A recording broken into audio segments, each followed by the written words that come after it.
বিসমিল্লাহির রহমানির রহিম। আসসালামু আলাইকুম ওয়া রাহমাতুল্লাহি ওয়া বারাকাতুহু। আশা করি মহান আল্লাহ রাব্বুল আলামিনের অশেষ রহমতে আপনারা সকলেই ভালো আছেন। যে দোয়া পাঠ করলে ৭০,০০০ ফেরেশতা দিন-রাত আপনার জন্য দোয়া করবে। আমি আপনাদেরকে অনুরোধ করব ভিডিওটি একেবারেই শেষ পর্যন্ত দেখার জন্য। প্রিয় দর্শক, যে দোয়া পাঠ করলে ৭০,০০০ ফেরেশতা দিন-রাত আপনার জন্য দোয়া করবে। একটি হাদিসে এসেছে, হযরত মাকাল ইবনে ইয়াসার রাদিয়াল্লাহু তাআলা আনহু বর্ণনা করেন, রাসূলুল্লাহ সাল্লাল্লাহু আলাইহি ওয়াসাল্লাম বলেছেন, যে ব্যক্তি সকালে ৩ বার আউযুবিল্লাহিস সামিউল আলিম মিনাশ শাইতানির রাজিম সহ সূরা হাশরের শেষ ৩ আয়াত পাঠ করবে, তার জন্য আল্লাহ তাআলা ৭০,০০০ ফেরেশতাগণ সকাল থেকে সন্ধ্যা পর্যন্ত তার উপর আল্লাহর রহমত প্রেরণ করতে থাকেন। সুবহানাল্লাহ। আর যদি ওই দিন সে ব্যক্তি মৃত্যুবরণ করেন তবে শাহাদাত মর্যাদা লাভ করবে। আর যে ব্যক্তি সন্ধ্যার সময় এই আয়াতগুলো পাঠ করবে তার জন্য আল্লাহ তাআলা ৭০,০০০ রহমতের ফেরেশতা নিয়োগ করবেন। বন্ধুরা, ভিডিওটি শুরু করার আগে একটু প্রার্থনা করি। হে আল্লাহ, আমাদের সকল প্রকার গুনাহ থেকে রক্ষা করুন। যারা বেশি নেকি পেতে চান সকলেই কমেন্টে লিখুন আমিন, এবং এই ভিডিওটিতে একটি লাইক দিন, ও যারা চ্যানেলটি সাবস্ক্রাইব করেননি চ্যানেলটি সাবস্ক্রাইব করুন। এই ভিডিওটির লাইক টার্গেট ১০,০০০, তাই সকলে এই ভিডিওটিতে লাইক দিয়ে দিন। তো চলুন শুরু করি। দর্শক, এই আয়াতগুলো বলতে সূরা হাশরের শেষ ৩ আয়াত যে ব্যক্তি সন্ধ্যার সময় পাঠ করবে তার জন্য আল্লাহ তাআলা ৭০,০০০ রহমতের ফেরেশতা নিয়োগ করবেন, যারা তার উপর সকাল হওয়া পর্যন্ত রহমত প্রেরণ করতে থাকবে। আর যদি ওই রাতে সে মৃত্যুবরণ করে তবে সে শাহাদাতের মর্যাদা লাভ করবে। সুবহানাল্লাহ। প্রিয় দর্শক, তাহলে এই গুরুত্বপূর্ণ সূরা হাশরের ৩ আয়াত আমাদের অবশ্যই জানতে হবে। তাহলে চলুন আমরা জেনে নিই সূরা হাশরের শেষ ৩ আয়াত কি। আউযুবিল্লাহিস সামিউল আলিম মিনাশ শাইতানির রাজিম হুয়াল্লাহুল্লাযী লা ইলাহা ইল্লাহু আলিমুল গায়বি ওয়াশ শাহাদা হুয়ার রহমানুর রহিম হুয়াল্লাহুল্লাযী লা ইলাহা ইল্লা হুয়াল মালিকুল কুদ্দুসুস সালামুল মুমিনুল মুহাইমিনুল মাযীজুল জাব্বারুল মুতাকাব্বিরু সুবহানাল্লাহি আম্মা ইউশকিরুন হুয়াল্লাহুল খালিকুন বারিউল মুসাওয়িরু লাহুল আসমাউল হুসনা ইউসাব্বিহু লাহু মা ফিস সামাওয়াতি ওয়াল আরদ ওয়া হুয়াল আজিজুল হাকীম। প্রিয় দর্শক, এর অর্থ হল, আমি সর্বশ্রোতা ও সর্বজ্ঞ আল্লাহর কাছে বিতাড়িত শয়তান থেকে রক্ষার জন্য আশ্রয় প্রার্থনা করছি। আল্লাহ সেই মহান সত্তা যিনি ছাড়া আর কোনো মাবুদ নেই। অদৃশ্য ও প্রকাশ্য সবকিছুই তিনি জানেন। তিনি রহমানুর রহিম। আল্লাহ সেই মহান সত্তা যিনি ছাড়া কোনো মাবুদ নেই। তিনি বাদশাহ, অতীব পবিত্র, পূর্ণাঙ্গ শান্তি, নিরাপত্তা দানকারী, হেফাজতকারী, সবার উপর বিজয়ী, শক্তি বলে নিজের নির্দেশ কার্যকরী করতে সক্ষম এবং সবার চেয়ে বড় হয়ে বিরাজমান থাকতে সক্ষম। আল্লাহ সেই সব শিরক থেকে পবিত্র যা লোকেরা করে থাকে। সেই পরম সত্তা তো আল্লাহই, যিনি সৃষ্টির পরিকল্পনাকারী, পরিকল্পনা বাস্তবায়নের নির্দেশ দানকারী এবং সেই অনুপাতে রূপ দানকারী। আর উত্তম নামসমূহ তারই। আসমান ও জমিনের সবকিছু তার তাসবিহ বা পবিত্রতা বর্ণনা করে চলেছে। তিনি পরাক্রমশালী ও মহাজ্ঞানী। দর্শক, হযরত মুসলিম বিন হারিস তামিমি রাহমাতুল্লাহি আলাইহি রাসূল সাল্লাল্লাহু আলাইহি ওয়াসাল্লাম থেকে বর্ণনা করেন, রাসূল সাল্লাল্লাহু আলাইহি ওয়াসাল্লাম তার দিকে মনোনিবেশ করে বলেন, যখন তুমি মাগরিবের নামাজ শেষ করবে তখন তুমি বলবে, আল্লাহুম্মা আজিরনি মিনান নার। এর অর্থ হল, হে আল্লাহ, আমাকে জাহান্নাম থেকে তুমি মুক্তি দাও। এরকম ভাবে ৭ বার বলবে, আল্লাহুম্মা আজিরনি মিনান নার। নিশ্চয়ই যদি তুমি তা বলে থাকো তাহলে তুমি যদি সে রাতেই ইন্তেকাল করো তবে তুমি জাহান্নাম থেকে মুক্তি পেয়ে গেছো। আর যদি তুমি তা সকালে পড়ে থাকো তাহলে যদি তুমি সেদিন মারা যাও তাহলে তুমি জাহান্নাম থেকে মুক্তি হিসেবে লিপিবদ্ধ করা হয়ে যাবে।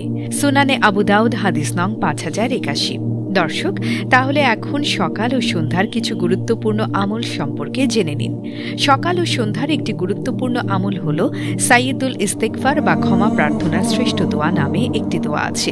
আন্তরিক বিশ্বাসের সাথে কেউ যদি প্রতিদিন সকাল অর্থাৎ ফজরের পরে ও সন্ধ্যায় অর্থাৎ আসর বা মাগরিবের পরে সাইয়্যিদুল ইস্তেগফার পড়ে আর সে ওই দিন মারা যায় তাহলে ইনশাআল্লাহ সে জান্নাতে যাবে। এই গ্যারান্টি দিয়ে গেছেন স্বয়ং রাসূলুল্লাহ সাল্লাল্লাহু আলাইহি ওয়াসাল্লাম।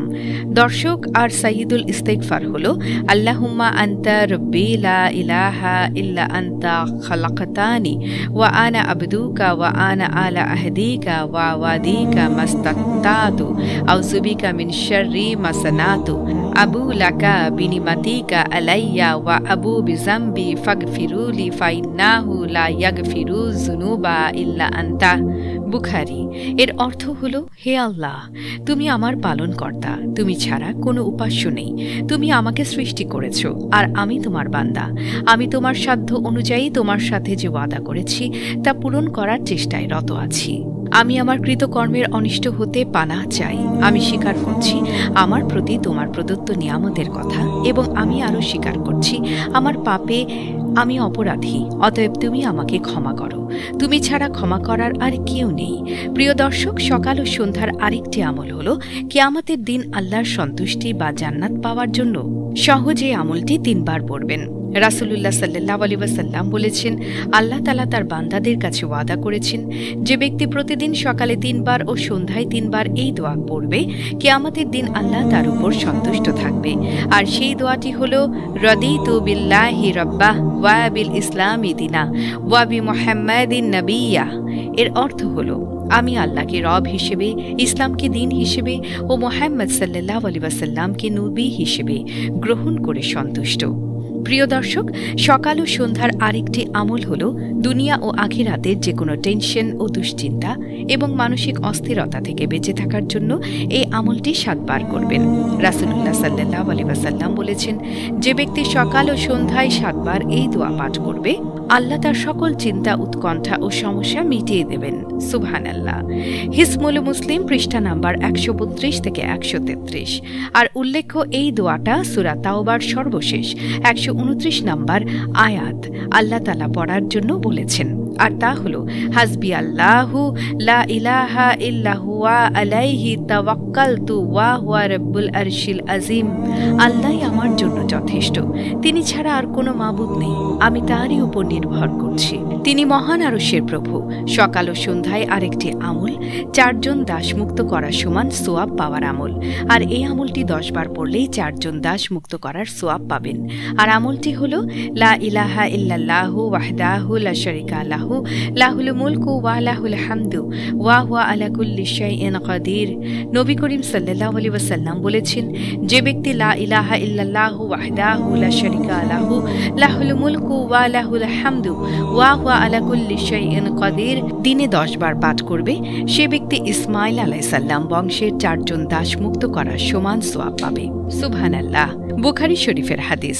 প্রিয় দর্শক, সকাল ও সন্ধ্যার আরেকটি আমল হল আয়াতুল কুরসি পাঠ করার আমল।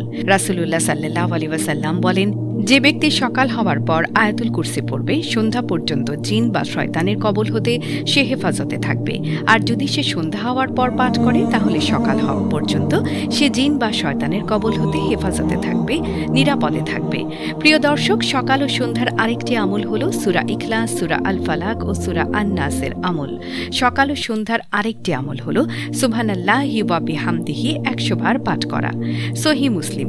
যে ব্যক্তি সকালে 100 বার এবং সন্ধ্যায় 100 বার এই তাসবিহগুলো পাঠ করবে, কিয়ামতের দিন তার চাইতে উত্তম আমল নিয়ে আর কেউ আসতে পারবে না। তবে ওই ব্যক্তি ব্যতীত যে অনুরূপ তাসবিহ পাঠ করেছে অথবা তার চাইতে বেশি আমল করেছে। আরও কিছু আমল হল, রাসূলুল্লাহ সাল্লাল্লাহু আলাইহি ওয়াসাল্লাম বলেছেন, দিনসমূহের মধ্যে জুম্মার দিন শ্রেষ্ঠ এবং তা আল্লাহর কাছে অধিক সম্মানিত। ইবনে মাজাহ 1084। তাই ইসলামে জুম্মা দিন একটি মর্যাদাপূর্ণ দিন। এদিন আসরের পর দোয়া কবুল হয়। এটি মুমিন মুসলমানের জন্য মর্যাদাপূর্ণ। হাদিসে আরও এসেছে, সূর্য উদিত হওয়ার দিনগুলোর মধ্যে জুম্মার দিন সর্বোত্তম। এই দিনে আদম আলাইহিসসালামকে সৃষ্টি করা হয়েছে। এই দিনে তাকে জান্নাতে প্রবেশ করানো হয়েছে এবং এই দিনে তাকে জান্নাত থেকে বের করা হয়েছে। মুসলিম 854। হাদিসের ঘোষণা অনুযায়ী জুম্মার দিনের আসরের সময়টি খুব গুরুত্বপূর্ণ। এ সময় মুমিনদের জন্য বিশেষ কিছু আমলের কথা এসেছে হাদিসে। আমলগুলোর মধ্যে রয়েছে দোয়া, জিকির ও ইস্তেগফার ইত্যাদি। এছাড়াও আরেকটি আমলের কথা বর্ণিত হয়েছে, সেটি হলো বিশেষ নিয়মে দুরুদ পাঠ জুম্মার দিন আসরের পরের বিশেষ আমল। হযরত আবু হুরায়রা রাদিয়াল্লাহু তাআলা আনহু বর্ণনা করেছেন, আল্লাহর রাসূল সাল্লাল্লাহু আলাইহি ওয়াসাল্লাম ইরশাদ করেন, যে ব্যক্তি জুম্মার দিন আসর নামাজের পর ওই স্থানে বসা অবস্থায় ৮০ বার নিম্নে উল্লেখিত দুরুদ শরীফ পাঠ করবে, তার ৮০ বছরের গুনাহ মাফ করা হবে এবং ৮০ বছরের নফল ইবাদতের সওয়াব তার আমলনামায় লেখা হবে। আফদালুস সালাওয়াত ২৬। দুরুদটি হলো, আল্লাহুম্মা সাল্লি আলা মুহাম্মাদিন নাবিয়িল উম্মি ওয়া আলা আলিহি ওয়া সাল্লিমু তাসলিমা। জুম্মার দিন দোয়া কবুলের প্রমাণ, জুম্মার দিন একটি সময় রয়েছে যেটা খুবই গুরুত্বপূর্ণ, কারণ হাদিসে ওই সময় দোয়া কবুলের কথা বলা হয়েছে। হযরত আবু হুরায়রা রাদিয়াল্লাহু তাআলা আনহু বলেন, রাসূলুল্লাহ সাল্লাল্লাহু আলাইহি ওয়াসাল্লাম বলেছেন, জুম্মার দিনে এমন একটি সময় আছে, সেই সময়টায় যদি কোনো মুসলিম নামাজ আদায়রত অবস্থায় থাকে এবং আল্লাহর কাছে কিছু চায়, আল্লাহ অবশ্যই তার সেই চাহিদা বা দোয়া কবুল করবেন। এবং এরপর রাসূলুল্লাহ সাল্লাল্লাহু আলাইহি ওয়াসাল্লাম হাত দিয়ে ইশারা করে সময়টির সংক্ষিপ্ততার ইঙ্গিত দেন। বুখারী ৬৪০০। হযরত আনাস ইবনে মালিক রাদিয়াল্লাহু তাআলা আনহু বর্ণনা করেছেন, জুম্মার দিন এমন একটি সময় আছে যেটাতে বান্দা আল্লাহর কাছে কোনো দোয়া করলে আল্লাহ তাকে তা দিয়ে থাকেন। মুসান্নাফ ৫৫৮৮। তো বন্ধুরা, এই ছিল আমাদের আজকের ভিডিওটি ভালো লাগলে অবশ্যই লাইক, কমেন্ট ও সাবস্ক্রাইব করবেন এবং ভিডিওটির বিষয়ে আপনার যদি কোনো মতামত থাকে তাহলে কমেন্ট করে জানাবেন। দেখা হচ্ছে পরবর্তী ভিডিওতে। আল্লাহ হাফেজ।